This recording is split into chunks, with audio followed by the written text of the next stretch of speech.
الحمد لله رب العالمين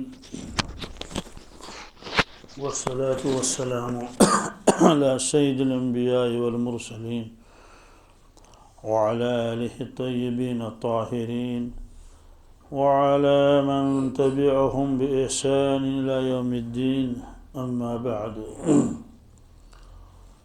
أعوذ بالله من الشيطان الرجيم بسم الله الرحمن الرحيم قال ما خطبكن إذ راوتن يوسف عن نفسه قلنا حاش لله ما علمنا عليه من سوء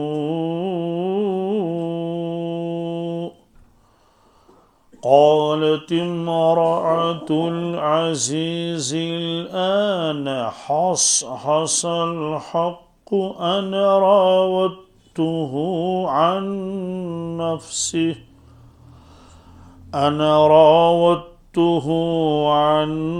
نفسه وإنه لمن الصادقين ذلك ليعلم أني لم أخنه بالغيب وأن الله لا يهدي كيد الخائنين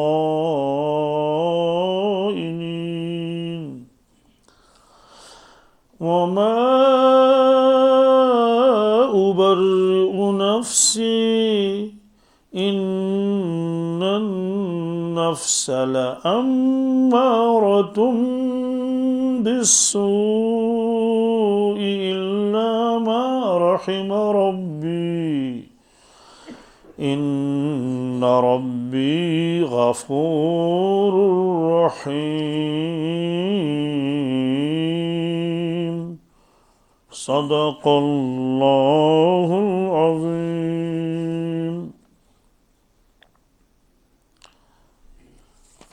سورہ یوسف کی 51ویں آیت ہے. یہ 51ویں آیت ہے. تذکرہ چلتا تھا حضرت یوسف علیہ السلام کا.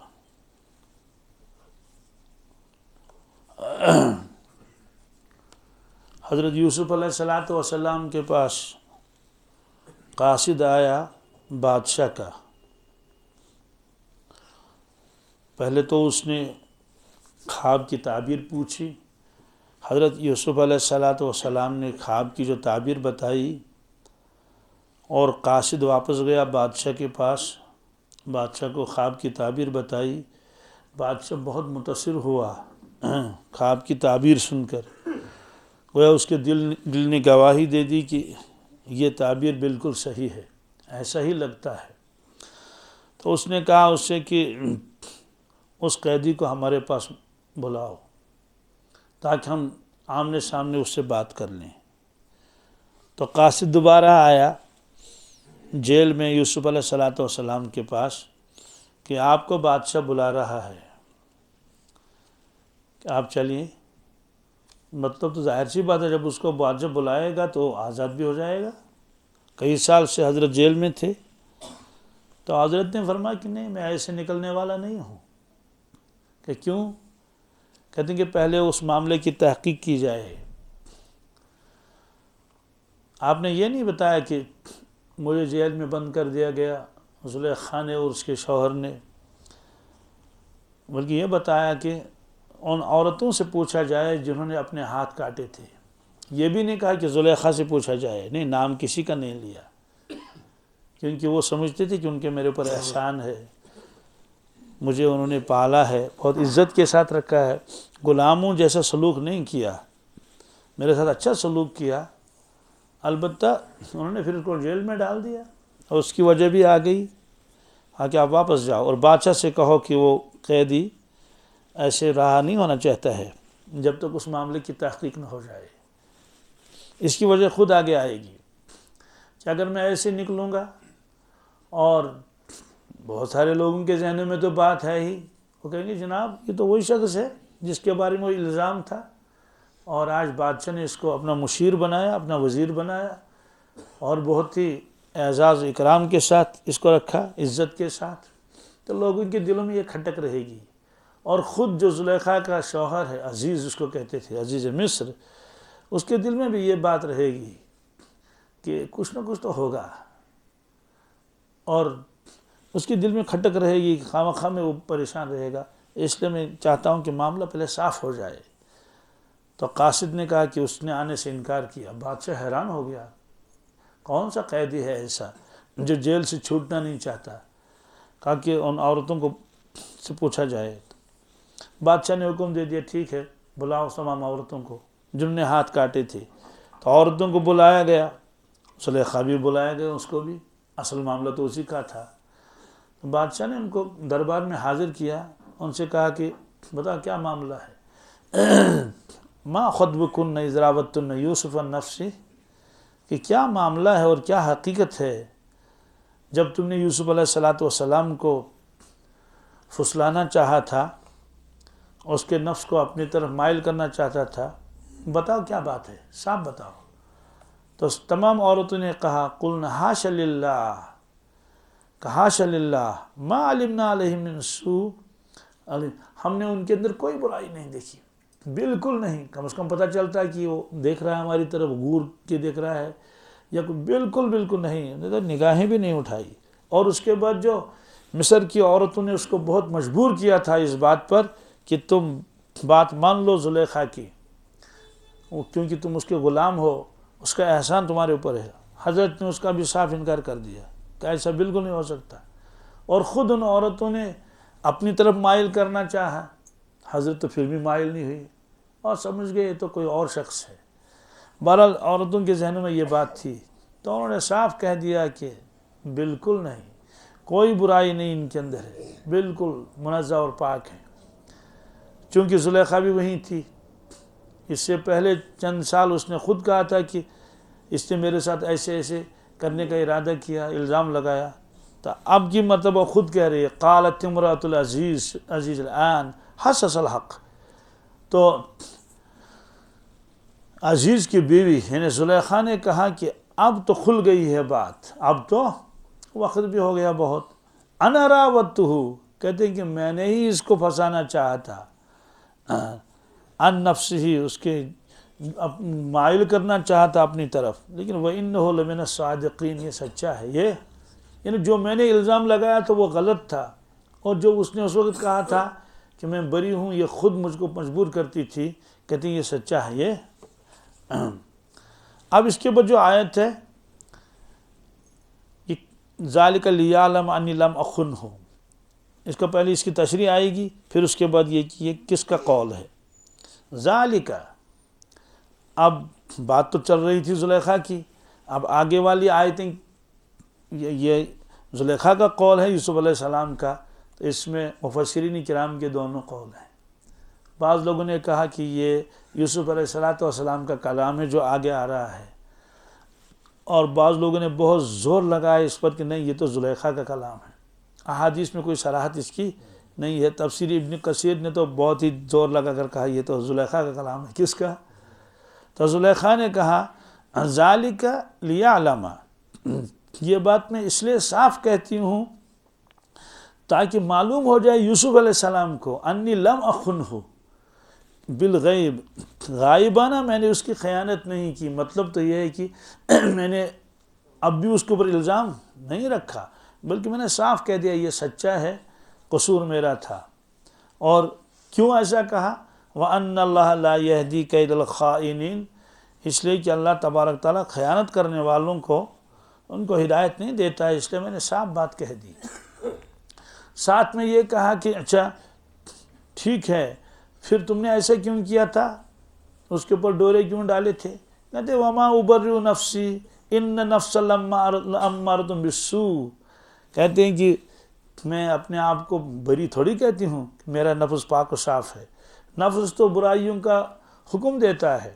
إِلَّا مَا رَحِمَ رَبِّي، مگر وہ شخص جس پر اللہ رحم کرے۔ ان ربی غفور الرحیم، میرا پروردگار تو غفور الرحیم ہے۔ دوسرا مطلب یہ ہے کہ زلیخا نے تو صرف اتنا کہا کہ وہ سچے ہیں اور قصور میرا تھا، تو ذالک لیعلم، یہ کلام ہے یوسف علیہ السلام کا۔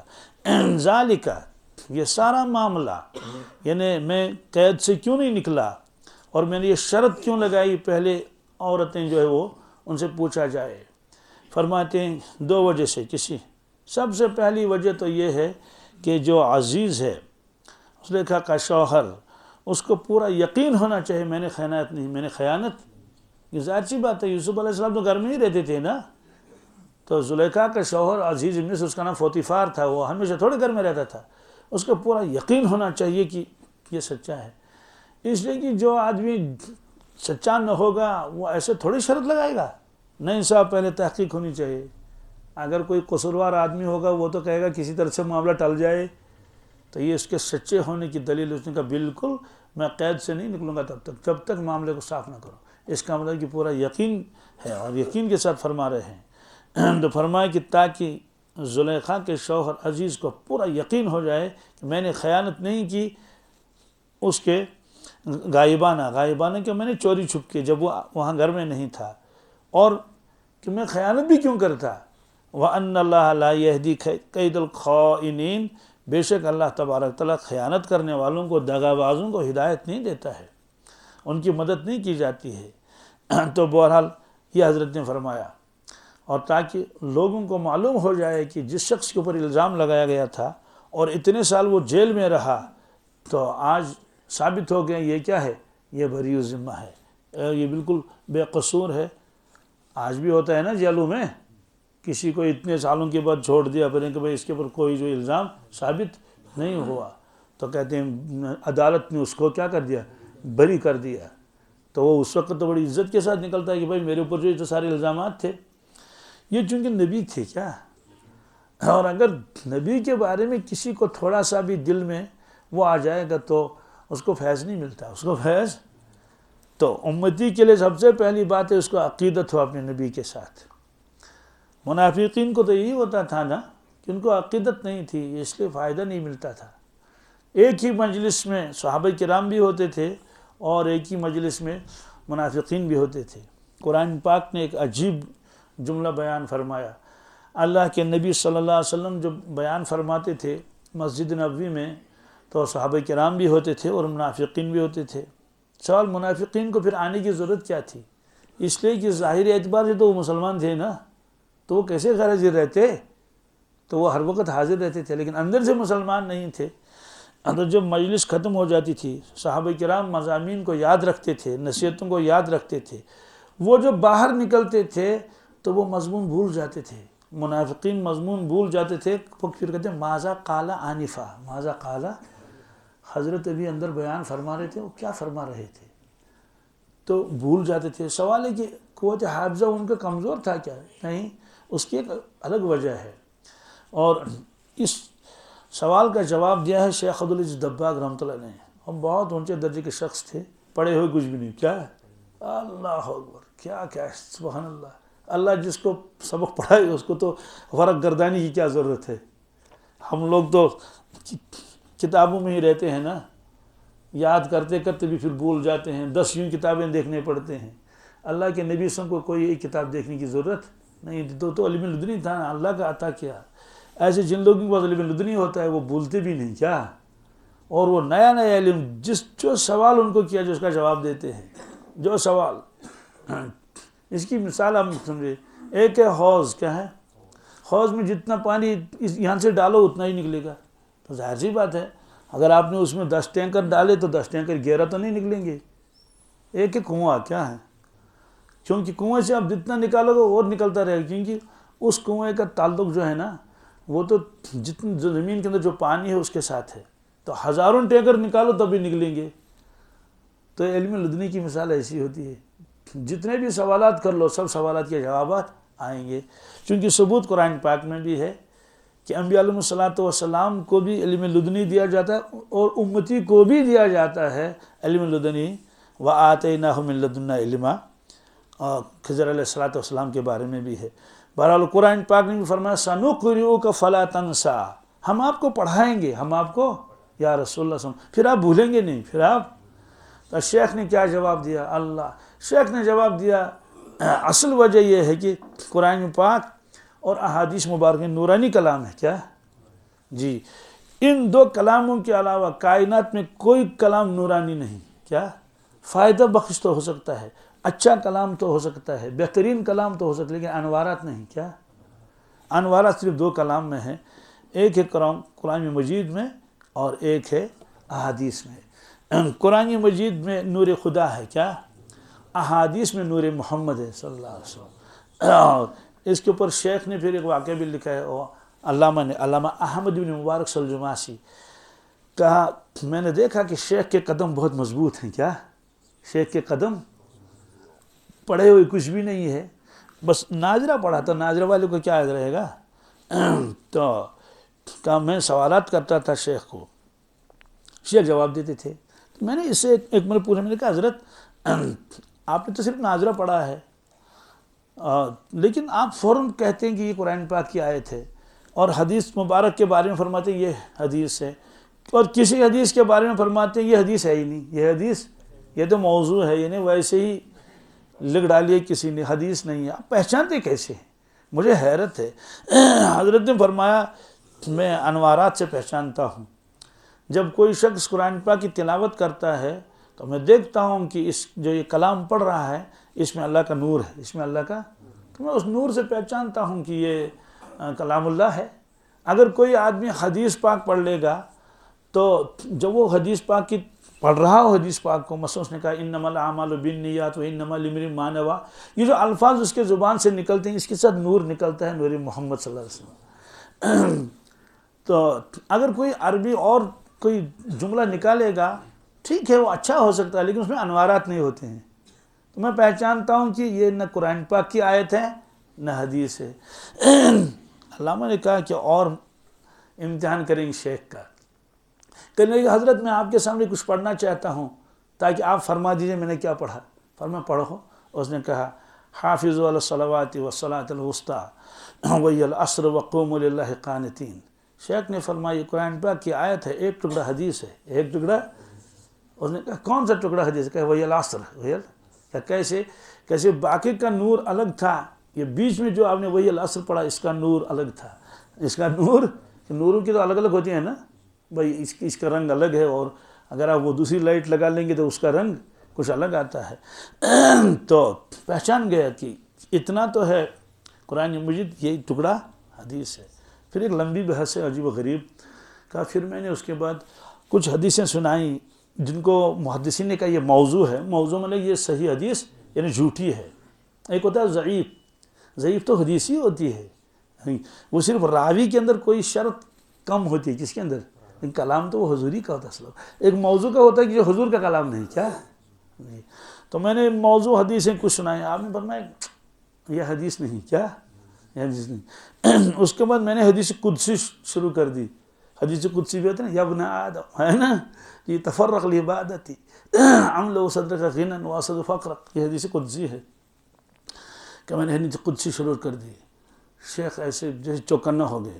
انہوں نے کہا قرآن نہیں ہے. کیا جو حدیثیں تم سنا رہے تھے آج تک یہ بھی نہیں ہے. کیا کچھ عجیب، یہ نئی قسم حدیث کی اچانک زبان سے نکلا قدسی ہے. کیا حالانکہ اس کو اصطلاح معلوم نہیں. کہا قدسی ہے. نے کہا کہ اس میں نئے قرآن مجید ہے، نئے حضور کی حدیثیں ہیں. ہے تو یہ لگتا ہے کہ اللہ کا کلام ہے لیکن قرآن مجید نہیں. کیا اس طرح سے وہ وضاحت کرنے لگا. تو بہرحال بتا دیا کہ یہ حدیث قدسی ہے. کہا حضرت حدیث قدسی اور عام حدیثوں میں کیا فرق ہے؟ جیسے یہی حدیث میں نے پڑھ لی اور انما الاعمال بالنیات دونوں حضور نے فرمائی نا. شیخ نے عجیب جواب دیا. شیخ نے کہا کہ حدیث قدسی میں روح محمد کا نور ہے، عام حدیثوں میں ذات محمد کا تعلق ہے.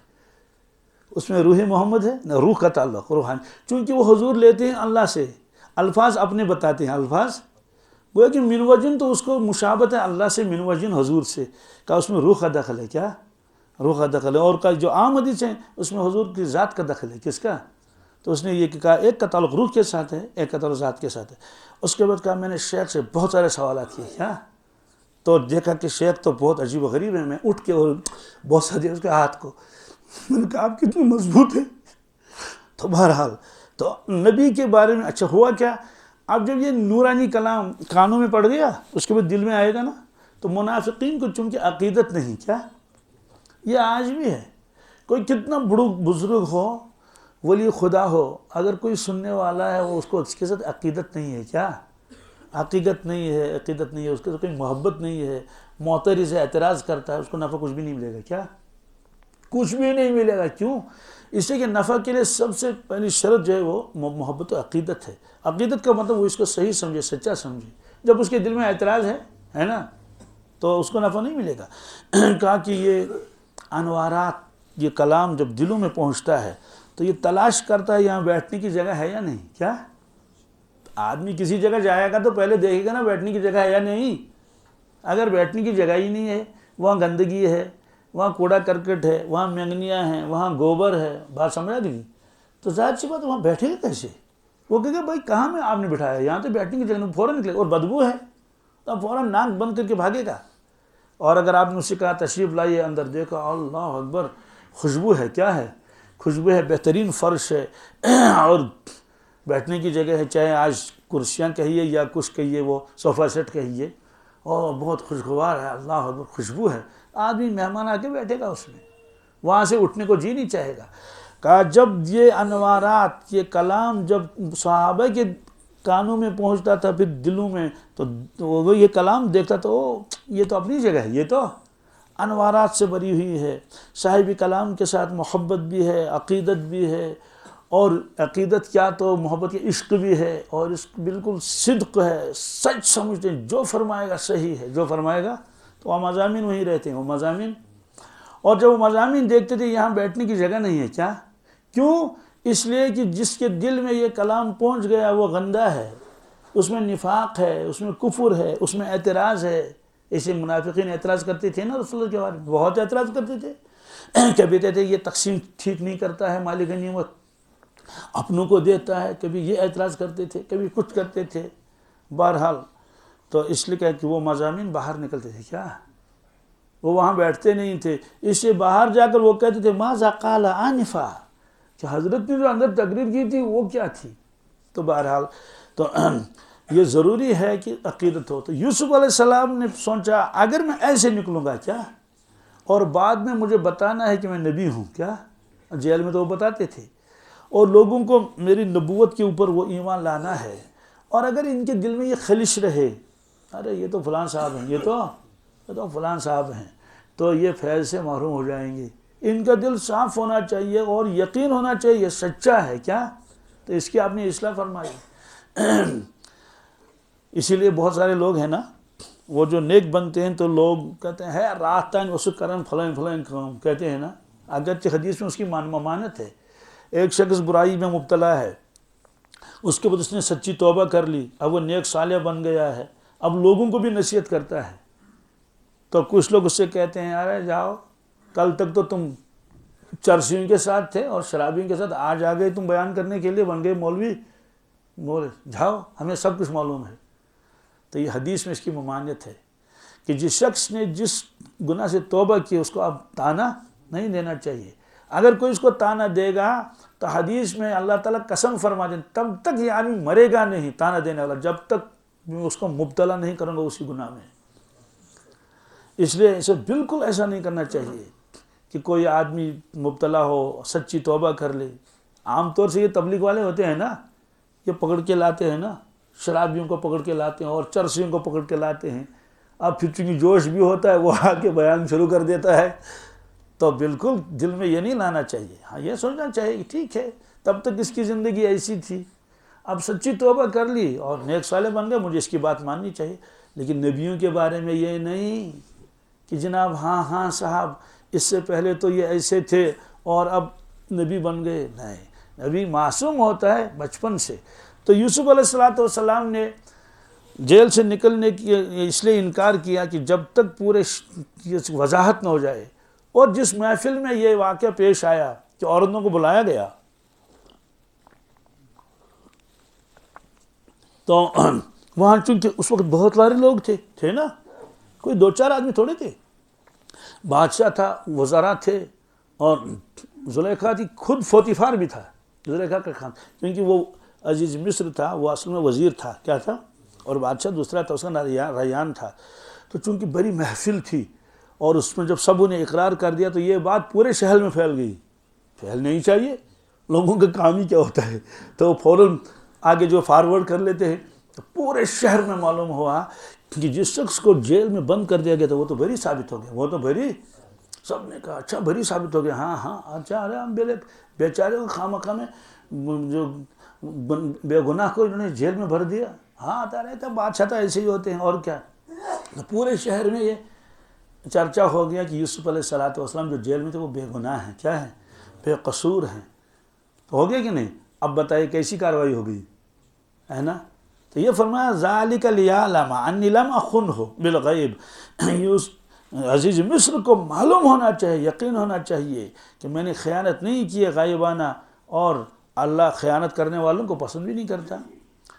لیکن اس میں ایک طرف کا گویا کہ ممکن ہے کوئی سطحی آدمی یہ سمجھے ارے یہ تو یوسف علیہ السلام بہت ہی فخر و ناز سے کہہ رہا ہے، اور نعوذ باللہ غرور اور اعجاب کا شبہ کرنے لگے، یعنی اس کے اندر عجب ہے. تو اس لیے حضرت نے فرمایا وما ابرئ نفسی، کیا لوگوں میں اپنے نفس کو پاک نہیں کہتا، میرا دعویٰ نہیں. حالانکہ وہ تو پاک تھے، لیکن ظاہر سی بات ہے عاجزی اور ان کی ساری بھی ہوتی ہے نا. اللہ کے نبی صلی اللہ علیہ وسلم تو بادشاہوں کے بادشاہ ہیں، لیکن آپ نے فرمایا انا آکل کما یاکل العبد، میں تو ایسے کھاتا ہوں کھانا جیسے غلام، جیسے کہ غلاموں کی کوئی حیثیت نہیں ہوتی تھی. بادشاہ تو ایسے کھاتے تھے، اور ٹانگیں پھیلا کے، اور سونے کی تشتریاں اور سونے کی چمچ اور کیا کیا. حضرت جب تناول فرماتے تھے رسول اللہ صلی اللہ علیہ وسلم بالکل یا تو عطیات میں بیٹھتے تھے یا تو اکڑو بیٹھتے تھے، بہرحال بہت ہی عاجزی کے ساتھ، انکساری کے ساتھ کھاتے تھے، تناول فرماتے تھے. اس لیے آپ نے فرمایا انا آکل کما یاکل العبد، میں تو ایسے کھاتا ہوں جیسے ایک غلام، جیسے ایک مطلب بادشاہ ہم کا سو غرور اور تکبر اور ہم بادشاہ ایسے بالکل نہیں. یوسف علیہ السلام نے دیکھا کہ ہو سکتا ہے کسی کے دل میں یہ خیال آ جائے کہ یوسف علیہ السلام تو گویا کہ اپنے آپ کو پاک باز دکھا رہا ہے. کہ سنو وما ابرئ نفسی، میں اپنے نفس کو پاک نہیں کہتا، میں اپنے نفس کو ان النفس لامارۃ بالسوء، نفس تو گناہوں کا حکم دیتا ہے، برائیوں پر اکساتا ہے، برائیاں سکھلاتا ہے، الا ما رحم ربی، مگر وہ شخص جس پر اللہ رحم کرے. مطلب تو یہ ہے کہ اللہ نے مجھ پر رحم کیا، اللہ نے مجھ پر رحم کیا، اللہ کی توفیق سے، اللہ کی غیبی مدد سے میں بچ گیا، ورنہ انسان بچتا نہیں. ان ربی غفور الرحیم، میرا پروردگار تو بڑا بخشنے والا ہے اور رحیم بھی ہے. تو یہاں نفس کے بارے میں فرمایا لامارۃ بالسوء، کیا اس کا کیا مطلب ہے لامارۃ بالسوء؟ یہ ہے ایک ہوتا ہے عامر، کیا عامر میں نے حکم دینے والا ہے نا، امر یامر امرن، حکم دینا، عامر وہ معمور جس کو حکم دیا جائے. ایک ہے عمار، کیا اس کو مبالغہ کہتے ہیں. یہ ایسے سمجھ میں آ جائے گا جیسے غافر میں نے بخشنے والا، غفار میں نے بہت زیادہ بخشنے والا، کیا جس کی کوئی حد نہ ہو. ساتر، ستر یستر سترن، چھپانا، ساتر چھپانے والا. ستار، بہت زیادہ چھپانے والا جس کی کوئی انتہا نہ ہو. ایسے رازق، رزق دینے والا. رزاق، بہت زیادہ رزق دینے والا ہے نا، جس کی کوئی اندازہ نہ لگا سکے. پتھر کے اندر کیڑا ہے اس کو بھی رزق دے رہا ہے. تو اس کو مبالغہ کہتے ہیں. کیا یہ مبالغے کا مطلب جس میں معنی کی زیادتی ہو، معنی کی، ظاہر سی بات ہے ستار اس میں معنی کی زیادتی ہے ساتر کے مقابلے میں. غافر میں اتنا معنی جتنے غفار میں ہے، اس لیے اللہ تعالیٰ کو ساتر نہیں کہتے ہیں، ستار. کیا حالانکہ اللہ تعالیٰ نے غافر بھی فرمایا قرآن پاک میں، لیکن زیادہ مشہور ہے غفار. کیا تو ستار، غفار، وہاب، رزاق، یہ سب مبالغے کے صیغے ہیں.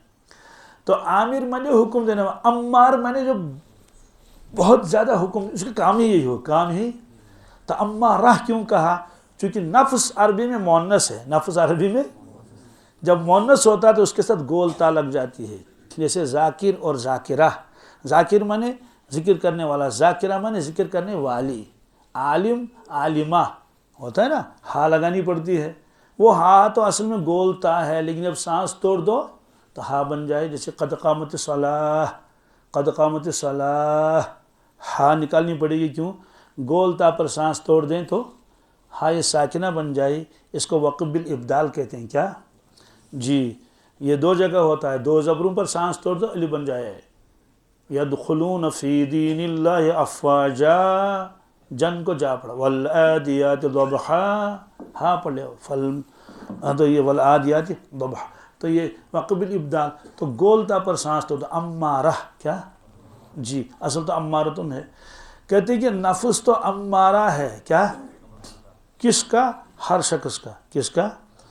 چونکہ نفس کو 4 چیزوں سے بنایا گیا ہے، مٹی، پانی، ہوا اور آگ، مٹی، پانی اور ہوا، اور یہ سب چیزیں اپنا تو کام بھی کریں گی، ظاہر سی بات ہے، تو میٹیریل ہے نا جی۔ ہوا کا خاص ہے کہ وہ آدمی کو لہو لعب میں لگا دیتا ہے، کس کا؟ بس کھیلو اور کودو بس، اور تماشے کر لو اور کارٹون دیکھ لو، یہ نا لہو لعب تماشے، اس میں لگا لے گا۔ اور پانی کی خاصیت یہ ہے کہ وہ آدمی کو بے صبر بنا دیتا ہے، کیا جی، اور اس کے اندر جو عجیب قسم کی نخرے آ جاتے ہیں اور ناز آ جاتے ہیں، اپنے آپ کو سجانا اور وہ کرنا اور یہ کرنا، یہ اس کی خاصیت ہے۔ اور اسی طرح سے جو ہے وہ آگ، یہ غضب اور غرور، کیا غضب اور غرور، اسی لیے شیطان نے غرور کیا تھا نا، اس نے کہا آگ اوپر جاتی ہے، غضب اور غرور۔ اور یہ جو مٹی کی جو خاصیت ہے، یہ اخلاق رذیلہ، کیا برائیاں، حیوانیت اور کمینگی اس کی طرف لگا لیتا ہے۔ تو نفس جب انہی چیزوں کا بنا ہوا تو اس کو بنے گا کیا؟ تو ہوا اپنا کام کرے اور آگ اپنا کام کر لے اور پانی اور مٹی اپنا کام، گویا کہ اگر انسان کی اصلاح نہ ہو، کیا تو ایک تو یہ گندے کاموں میں مبتلا رہے گا، عجیب عجیب حیوانوں کو بھی لات مارے گا پیچھے، یعنی ان سے بھی آگے بڑھ جائے گا، اور نمبر 2 تو حیوانیت غالب آ جائے گی، اور غرور بھی آئے گا، کیا زبردست کبر ہوگا، غرور ہوگا، خود پسندی ہوگی، اور نمبر 3 جو ہے وہ لہو لعب میں رہے گا، کس میں؟ اور اپنے آپ کو سجانے میں اور ناز نخرے میں اور میک اپ میں، یہ تو ظاہر سی بات ہے، اس کی اصلاح تو جب تک نہیں ہو جائے گی یہ تو حیوان ہی رہے گا نا۔ اور بالکل حیوان تو ایک ہی کام کرتا ہے، وہ تو صرف کھائے گا پیے گا، ہے نا، یا جنسی ضرورت پوری کرے گا، لیکن غرور، کبر، غرور اور کھیل کود یہ تو حیوانوں میں تو ہے ہی نہیں، کیوں کارٹون کھیلے، بیل کیا کارٹون کھیلے گا، بیل کیا ناز نخرے کرے گا، کچھ کرے گا؟ کچھ بھی نہیں، ہاں کھائے پیے گا۔ تو یہ انسان جو ہے یہ مجموعہ بنے گا بہت ساری چیزوں کا۔ اس سے فرمایا کہ نفس تو امارہ ہے، کیا الا ما رحم ربی، مگر اس شخص کا نفس جس پر اللہ رحم کرے، اس پر اللہ یعنی اللہ اس کو ایمان دے دے، کیا اپنی محبت دے دے، اپنا خوف اس کے دل میں ڈال دے، تو وہ ان چیزوں سے بچ جائے گا۔ وہ کہے گا مجھے تو یہ چیزیں نہیں کرنی چاہیے، یہ تو غرور ہے، یہ تو کبر ہے، کبر پر تو سزا ملے گی۔ الکبریاء ردائی، حدیث قدسی ہے کہ کبریائی یہ تو میری چادر ہے، والعظمت ایزاری، عظمت اور بزرگی اور شان یہ تو میرا تہبند ہے۔ جو آدمی اپنے لیے کبر غرور ثابت کرے گا، گویا کہ وہ میری چادر کھینچتا ہے، چادر۔ اب مجھے بتائیے کسی بادشاہ کے کندھے پر چادر ہو، ہے نا، اور اعلیٰ قسم کی، تو کوئی بیوقوف آ جائے اور اس چھینے اور اپنے اوپر اوڑھ لے تو بادشاہ اس کو بخشے گا؟ تو جو آدمی کبر غرور اپنے لیے ثابت کرتا ہے، گویا کہ وہ اللہ تعالیٰ کی چادر کو کھینچ کے اپنے اوپر لپیٹنا چاہتا۔ اللہ نے فرمایا ادخلتہ فی النار، اس کی سزا یہ ہے میں اس کو دوزخ میں ڈال دوں گا، کس میں؟ تاکہ سر سے لے کر پیر تک اسی میں جلے۔ ورنہ اگر سزا ہوگی تو ظاہر سی بات ہے، ایک عضو 2 عضو پر سزا ماری جائے گی، کوڑے برسائے جائیں گے، پاؤں پر تھوڑے ہی، شانوں پر برسائیں گے، یا کوئی درد ہو تو ایک عضو میں ہوگا، لیکن جب آگ میں رہے گا سارے کا سارا، تو سارے کا سارا بدن تو جھلس جائے گا۔ تو کہتے ہیں کہ چونکہ کبر بھرا ہوا تھا اور چادر میری کھینچ لی، یہ سزا ہے۔ تو ایمان والا سوچتا ہے کہ کبر غرور کروں گا تو اس پر یہ سزا ملے گی۔ اور اسی طرح سے گندے کاموں میں مبتلا ہو جائے گا تو یہ سزا ملے گی، شرابی کی یہ سزا ہے، فلاں کی یہ سزا ہے، فلاں کی یہ سزا ہے۔ تو حضرت یہ یوسف علیہ السلام کا قول اگر مانیں گے تو حضرت یوسف علیہ السلام کہنے لگے لوگوں میں غرور سے نہیں کہتا، اپنی پاکی اور اپنی صفائی پیش کر رہا ہوں، لیکن باقی مجھے کوئی دعویٰ نہیں ہے کہ میں فرشتہ ہوں۔ یہ عاجزی سے کہتے ہیں، ورنہ نبی تو فرشتوں سے افضل ہوتا ہے نا، ظاہر سی بات ہے، ان کے نفوس تو پاک و صاف ہوتے ہیں، بچپن میں بھی ان سے کوئی غلطی اس طرح کی نہیں ہوتی، کیسے ہوگی؟ ہو ہی نہیں سکتا۔ وہ کتنے واقعات ہیں رسول اللہ صلی اللہ علیہ وسلم کے، سب لڑکوں نے بچوں نے اپنے تہبند نکال کے کس پر رکھے؟ کندھے پر رکھے، کیونکہ خانہ کعبہ کی تعمیر ہو رہی تھی۔ حضور صلی اللہ علیہ وسلم بھی تو اس وقت چھوٹے بچے تھے، تو جس معاشرے میں بڑے ننگے طواف کر رہے ہوں، چھوٹا بچہ اگر برہنہ ننگا ہوگا تو کون سی شرم کی بات ہے؟ آپ کو اصرار کیا گیا کہ آپ تہبند کھول کے اس کو تاک کر کے کس پر رکھیں؟ اپنے دوش مبارک پر۔ تو روایتوں میں کیا آتا ہے؟ آپ نے صرف ارادہ کیا، یہ ارادہ کھولنا چاہا تھا تو بے ہوش ہو گئی کیا؟ پھر جب ہوش آیا تو سب لوگ گھبرا گئے، کیا بات ہے؟ آپ نے فرمایا کہ میں نے صرف ارادہ ہی کیا تھا تو ایک نورانی شکل میرے سامنے آئی، انہوں نے کہا آپ ایسا نہ کریں، کیا باقی کر لیں لیکن آپ نہیں۔ کیوں؟ اللہ کو معلوم تھا کہ یہ تو معلم انسانیت ہیں۔ اس طرح سے بے شمار واقعات ایسے ہیں۔ حضرت حلیمہ خود فرماتی ہیں رضی اللہ تعالیٰ عنہ کہ میں نے رسول اللہ صلی اللہ علیہ وسلم کو جب لیا اپنی گود میں، ان کو کیا معلوم تھا یہ کون ہے؟ تو اپنا بیٹا بھی ان کا تھا، عبداللہ اس کا نام تھا۔ قطب میں جو دودھ پلاتی تھی، تو یہ جو نیا بچہ میں نے لایا مکہ شریف سے، دائیں طرف کا دودھ تو یہ پی لیتا تھا، بائیں طرف مانتا ہی نہیں تھا۔ میں نے بہت ٹرائی کر لی، لیکن جب دیکھا نہیں، پھر میں نے بائیں طرف دینا چھوڑ ہی دیا۔ تو کیا وجہ بلا وجہ ہے؟ تو یہ واقعہ لکھا ہے اس میں سیرت خاتم الانبیاء میں، حضرت مفتی شفیع صاحب رحمۃ اللہ اس کو لکھا ہے۔ تو ایک ہی طرف دودھ پیتے تھے۔ کیوں؟ تو شارحین نے لکھا ہے کہ اللہ تعالیٰ نے فرمایا کہ تمہارا دوسرا بھائی بھی ہے، کیا ہے؟ اس کا خیال رکھنا۔ وہ دونوں طرف پیتا تھا، عبداللہ تو دونوں طرف پیتا تھا، لیکن اللہ کے نبی سے ایک طرف پیتے تھے۔ اب یہ بھی ایک سیرت کا پہلو ہے۔ محشر میں اللہ تعالیٰ پوچھیں گے کیا تم نے اپنے نبی اسلام کی سیرت کو نہیں پڑھا تھا؟ حضور فرمائیں گے میں نے اپنے چھوٹے بھائی کا خیال رکھا جب میں دودھ پیتا تھا، تو بڑے ہو کر تم نے اپنے بھائی کا حق کیوں دبایا؟ یہ کیوں نہیں سمجھا کہ میں کس نبی کا امتی ہوں؟ تو آپ نے ظلم کیوں کیا چھوٹے بھائی پر یا بڑے بھائی پر؟ بہرحال یوسف علیہ السلام نے فرمایا وما ابرئ نفسی، میں اپنے نفس کا وہ دعویٰ نہیں کرتا میں پاک و صاف ہوں، حالانکہ تھے پاک و صاف، لیکن زبان سے تو یہی کہنا چاہیے نا، تواضع انکساری کا تو یہی تقاضا ہے۔ بے شک نفس امارہ بالسوء ہے۔ تو یہاں تو اللہ نے فرمایا کہ نفس کا کام ہے صرف برائیوں پر اکسانا، لیکن دوسری جگہ اللہ تعالیٰ نے فرمایا نفس لوامہ، کیا؟ اس کی تو اللہ نے قسم کھائی، لا اقسم بیوم القیامہ ولا اقسم بالنفس اللوامہ، سورہ قیامہ میں ہے نا، اللہ تعالیٰ فرماتے مجھے قیامت کی قسم ہے۔ کس کی؟ قیامت کے دن کی قسم ہے، بہت عظیم و شان دن ہے، اور قسم ہے نفس لوامہ کی۔ کس کی؟ ظاہر سی بات ہے، نفس کی اللہ نے قسم کھائی، نفس کی نہیں، نفس لوامہ کی۔ کس کی؟ تو یہاں صفت ہے نفس امارہ، یہاں فرمایا نفس، تو دوسرا نفس اس کا نفس لوامہ کہتے ہیں۔ یہ لوام کیا چیز ہے؟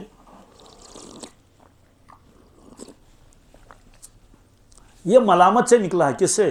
لام یلومو ہے نا، لائم ملامت کرنے والا، ملامت کرنے لائم، جیسے وہاں غافر، اور لوام اگر اس کو مبالغہ بنائیں گے تو لوام کے معنی بہت زیادہ ملامت کرنے والا، کیا؟ بہت زیادہ۔ تو چونکہ نفس مونس ہے اسے لوامہ، تو ایسا نفس جو بہت زیادہ ملامت کرے، کس کی؟ کیا؟ اپنے آپ کی۔ کس کی؟ تو ملامت کیوں کرے گا؟ کہ مومن سے جب کوئی غلطی ہوتی ہے، کوئی گناہ ہوتا ہے، وہ اطمینان سے نہیں بیٹھتا ہے، وہ اپنے نفس کو ملامت کرتا ہے، یا یوں کہ یہ نفس اس پر ملامت کرتا ہے، نفس اس پر کہ افسوس تمہیں کیا ہو گیا ہے، تمہاری نماز قضا ہو گئی، شرم نہیں آتی ہے، اللہ تعالیٰ سزا دے دیں گے، اتنا کھاتے پیتے ہو تم اور اتنی نعمتوں کا قدر، تم نماز میں کوتاہی کرتے ہو، ذرا بدنگاہی ہوئی تو بس نفس ملامت کرتا، افسوس یہ بھی تو کسی کی بیٹی ہوگی، یہ بھی کسی بہن ہوگی، تم نے اپنی نگاہوں کو ناپاک کر دیا، چل توبہ کر، تو نفس اس کو ملامت کرتا ہے. ذرا گناہ ہوگی تو ملامت کرتا ہے، ذرا گناہ ہوگی تو کوتاہی ہو گئی تو ملامت کرتا ہے. یہ نفس اللہ کو پسند ہے. کیوں؟ یہ گناہوں پر اصرار نہیں کرتا ہے، کمر باندھ کے گناہ نہیں کرتا. گناہ ہو جاتا ہے گناہ، اور جب ہو جاتا ہے تو مطمئن نہیں بیٹھتا، اطمینان سے نہیں، جب تک توبہ نہ کرے، جب تک. اس لیے یہ نفس اللہ کو پسند ہے. کیوں؟ گویا کہ یہ فرشتہ تو نہیں ہے، انسان کوئی نبی بھی نہیں ہے، امتی ہے، تو یہ شریعت کا پابند ہے، نیکوکار ہے، صالح ہے، پابند صوم و صلات ہے، جھوٹ نہیں بولتا ہے، اللہ بچائے شراب نہیں پیتا ہے، بڑے گناہ مبتلا نہیں، لیکن کبھی گناہ ہو جاتا ہے. کبھی گناہ، جیسے مثلا چلتے چلتے بدنگاہی ہو گئی، چوری تھوڑی کرے گا. تو یہ چونکہ چھوٹے چھوٹے گناہ جو اس کو ہوتے ہیں، تو یہ اپنے نفس کو ملامت کرتا ہے. یہ نفس اللہ کو پسند ہے. کیوں؟ ذرا گناہ ہو گیا فوراً اللہ کی طرف متوجہ ہو گیا.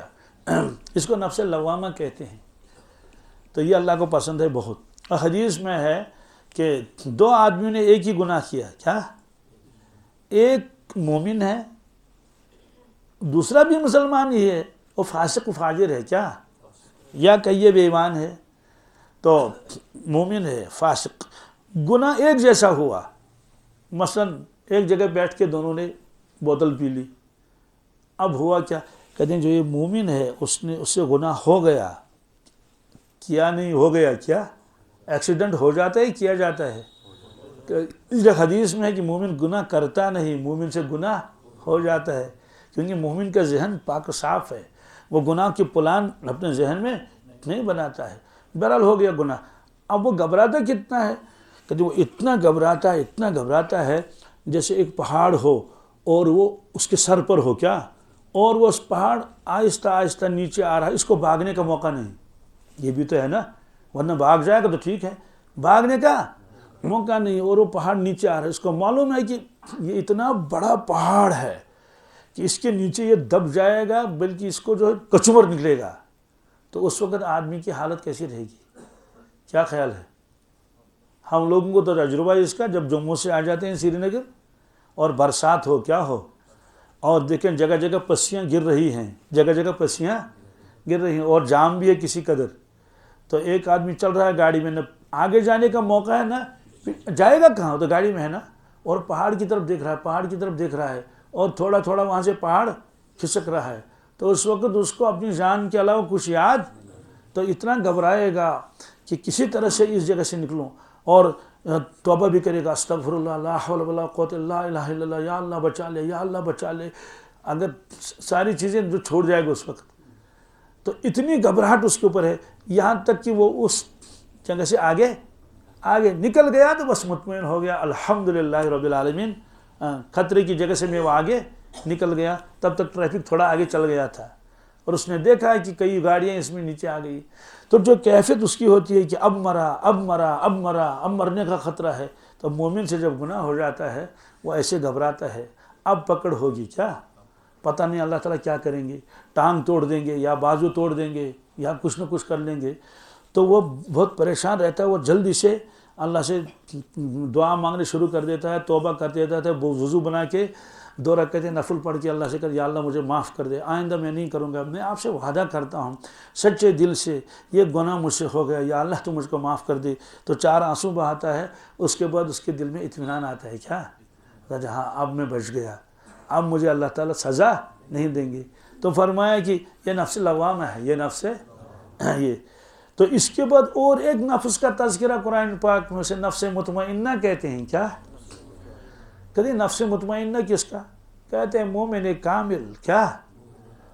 جو اتنا نیک اور صالح ہو اور اتنے مجاہدہ کر چکا ہو، جیسے اولیاء ہوتے ہیں نا، اولیاء کرام، ان کا نفس مطمئن ہوتا ہے.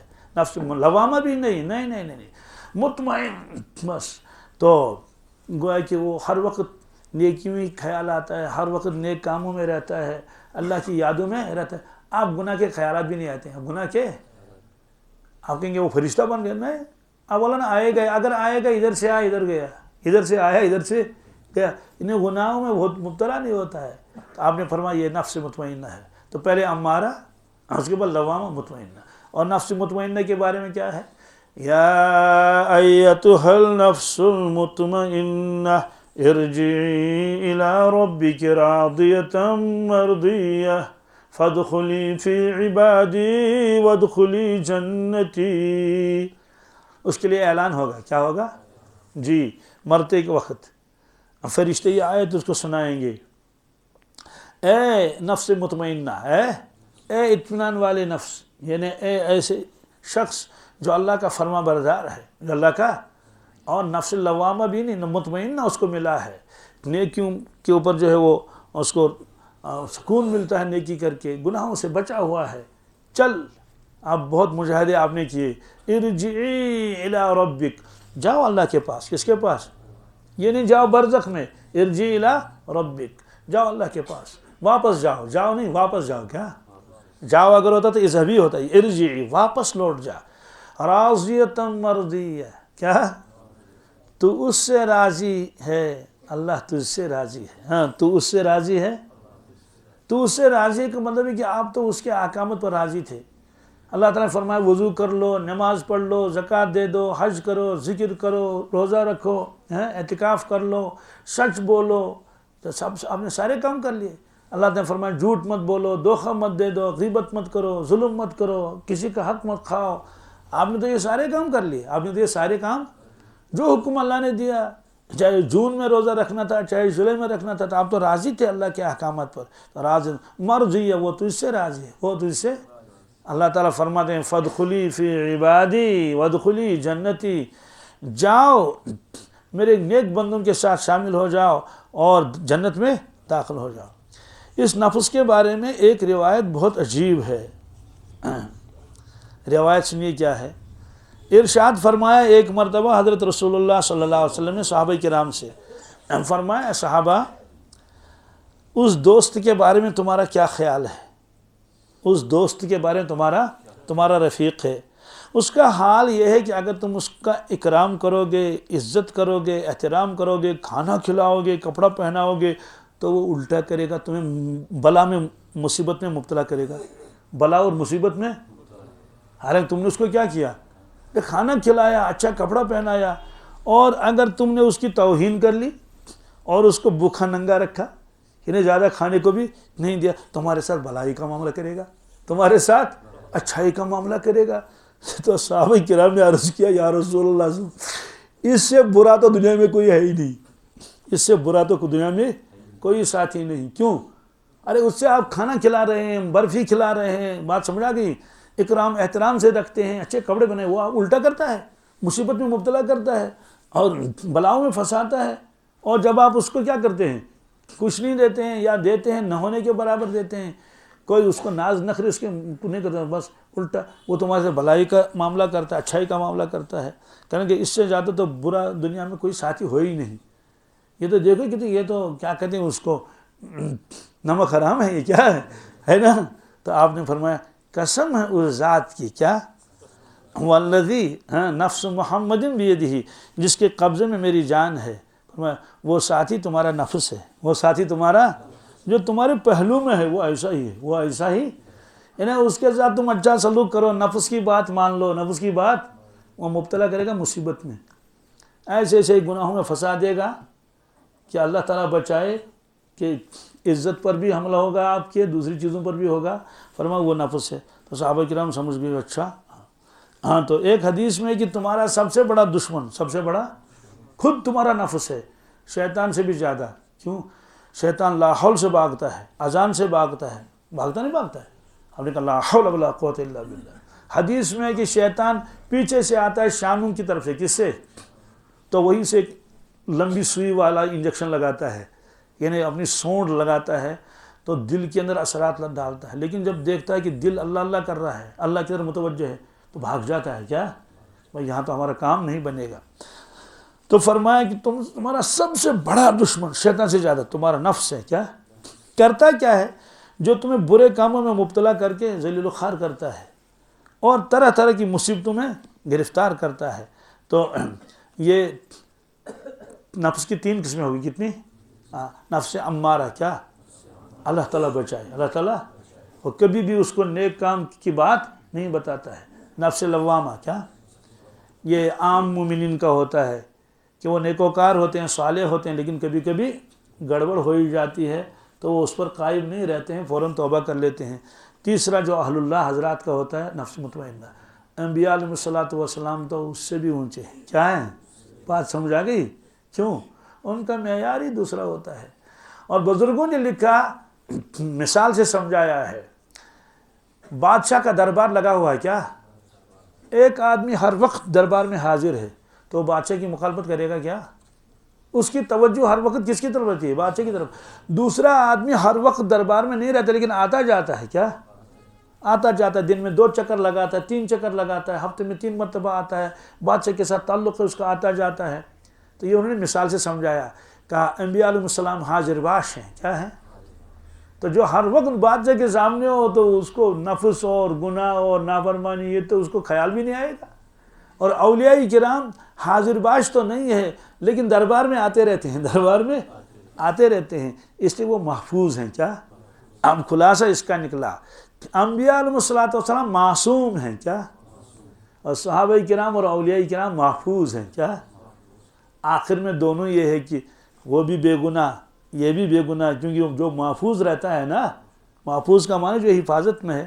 تو یوسف علیہ السلام نے فرمایا وما ابرئ نفسی ان النفس لامارۃ بالسوء، میں اپنے نفس کا وہ پاکی کا دعویٰ نہیں کرتا ہوں، کیونکہ نفس تو برائیوں کی طرف لے جاتا ہے آدمی کو، الا ما رحم ربی، مگر وہ شخص اس پر اللہ نے رحم کیا ہو۔ اس سے معلوم ہوا کہ جو مسلمان گناہوں سے بچا ہوا ہو وہ اس کا اپنا کمال نہ سمجھے، کیا ارے میں تو ایسا ہوں اور ویسا ہوں، مجھ سے کون گناہ ہو سکتا ہے، شیطان تھپڑ ماروں گا اسے کا دعویٰ مت کرو۔ دعویٰ کیوں؟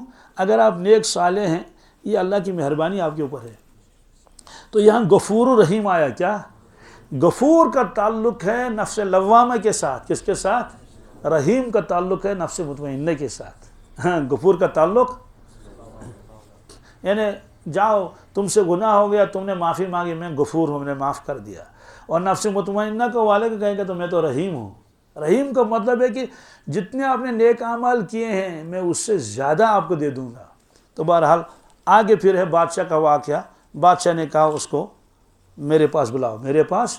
جب یہ بات طے ہو گئی اور قاصد وہاں گیا، کہا کہ بالکل معاملہ صاف ہو گیا ہے، عورتوں نے خود اپنی زبان سے اقرار کر لیا کہ قصور ہمارا ہے، یوسف علیہ السلام کیا ہیں؟ بے گناہ ہے۔ تب یوسف علیہ السلام نے فرمایا ٹھیک ہے اب ہم نکلتے ہیں جیل سے۔ اللہم لک الحمد کلہ و لک الشکر